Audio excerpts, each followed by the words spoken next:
ما هرچی کشیدیم بس بوده. بزرگی محلی که اهل محل شماها باشین نه افتخاری داره نه یه پاپاسی میارزه. تازه شماها که شب میخوابین و صبح بلند میشین یه بزرگی رو از بزرگی میندازین و یه کوچیکی رو بزرگش میکنین. شماهایی که از فاصله یه غروب به سفیده صبح شمرتون امام میشه و امامتون شمر. چه اعتباری بهتون هست که آدم تکیه بهتون بده و دل به مهرتون ببنده؟ BBC Remix.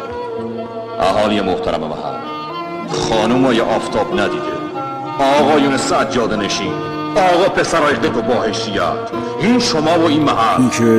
شما رو به رئیس تازه محل سپردم و رئیس رو به شما و همتون رو به خدا.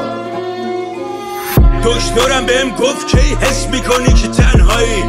گفتم وقتی که عیده سفره دلم و واسش وا کردم و دید هیچر میخورم و هیچر حالش به هم خورد شکوفه زد. فهمید هر روز من عیده. دستبند به قلم مجرم فکری، رخ به سلول کاسب علمی. تو که از بخاری بلند نمیشه حداقل آتیش اسد و میزش زیر کتری. با گیردارتر عید انتقام شد.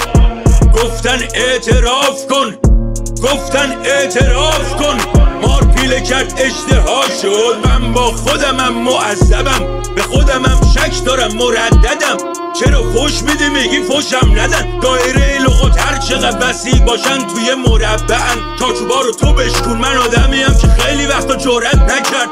جلو آینه شدم با خودم طرف، آینه شکست خورد بتم ترک. من نه یه لاتم نه یه رهبر، هیچ کدوم این دوتا نیستم. دیندارا منو از خودشون نمیدونن چون اونقدر هم با خدا نیستم.